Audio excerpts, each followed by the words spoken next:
अंग्रेजी में the Muslim vanishes और हिंदी में कहाँ गए मुसलमान। यही है उस किताब का टाइटल जिसे जाने माने ऑथर और पत्रकार सईद नकवी ने नाटक यानी प्ले के अंदाज में लिखा है। ये किताब ऐसे वक्त पर आई है जब मुस्लिम समुदाय का वो डर और असुरक्षा बोध चर्चा में है जो कि वो समझते हैं कि उन्हें हाशिए पर ले जाने की कथित कोशिशों के चलते हो रहा है। सईद नकवी की यह किताब जनवरी 2022 में पेंगुइन रैंडम हाउस इंडिया से पब्लिश हुई है और इस वक्त अमेज़न पर टॉप बेस्ट सेलर्स में से एक है। सईद नकवी के मुताबिक इस किताब पर आगे चलकर फिल्म, स्टेज पर मंचन या वेब सीरीज जैसा भी कुछ हो सकता है, जिसके लिए बातचीत शुरुआती दौर में है। सईद नकवी का प्ले डायस्टोपियन थॉट एक्सपेरिमेंट है, जिसमें कल्पना की गई है कि क्या हो अगर एक दिन ये सच हो जाए कि भारत के सभी मुसलमान भारत की सोशल इकोनॉमिक लाइफ से गायब हो जाएं या खुद को इनविजिबल बना लें या खुद को सब ऑर्डिनेट कर लें। प्ले की शुरुआत एक काल्पनिक inside today TV news channel से होती है, जहां एक पत्रकार अपने बॉस से कहता है, मैं नहीं जानता कि कैसे समझाऊं, ये बस इतना अविश्वसनीय है सर, कोई नहीं है। मेरा मतलब मुसलमानों से है, सब मुस्लिम चले गए हैं। कुछ लोगों का कहना है कि वो कुतुब मीनार को भी साथ ले गए हैं।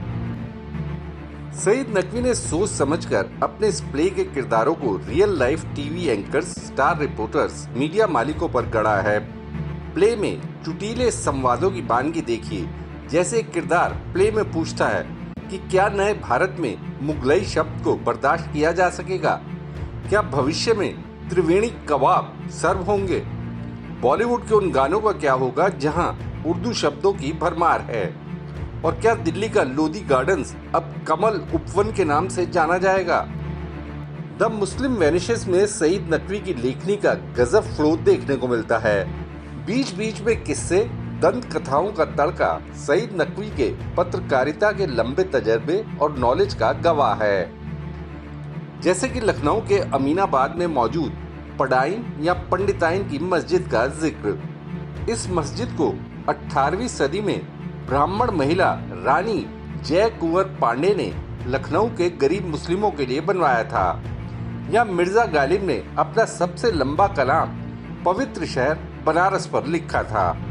1947 के बंटवारे को लेकर मिथकों के मुद्दे को भी नकवी अपने प्ले में छूते हैं। ऐसा अधिकतर लोग मानते हैं कि बंटवारे के वक्त पाकिस्तान से हिंदू भारत आ गए और भारतीय मुस्लिम पाकिस्तान चले गए।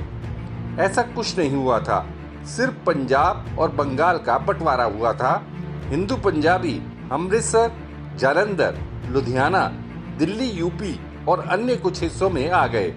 वहीं ईस्ट पंजाब से मुस्लिम लाहौर, रावलपिंडी और पेशावर चले गए। अन्य हिस्सों के मुस्लिम वहीं रहे जहां वो पहले से रहते आ रहे थे। बहुत ही सीमित संख्या में कराची के सेक्रेटेरिएट में गए या भेजे गए। सईद नकवी अपने सटायर प्ले से चोट करते हैं कि फिरका परस्ती या सांप्रदायिकता को सियासत की सरपरस्ती हासिल है, वहीं जात पात सदियों से चली आ रही सामाजिक आदत है। देश की मौजूदा सियासत की बैकग्राउंड में कई अहम सवाल भी सईद नकवी उठाते हैं। क्या मुस्लिमों की गैर मौजूदगी में भारत मजबूत होगा? क्या सारी समस्याएं खत्म हो जाएंगी? क्या होगा अगर जिस किरदार को लेकर सारा तामझाम किया जा रहा है, सारा नाटक रचा जा रहा है, अगर वही किरदार अचानक रंगमंच से गायब हो जाए? क्या मुसलमानों के गायब हो जाने से या पूरी तरह हाशिए पर चले जाने से उस आदर्श लोक का सपना पूरा हो जाएगा जो दिखाया जाता है? क्योंकि अब मुस्लिम चले गए हैं, इसलिए नफरत के लिए कोई नहीं बचा है, तो क्या वो आदर्श लोक बन जाएगा?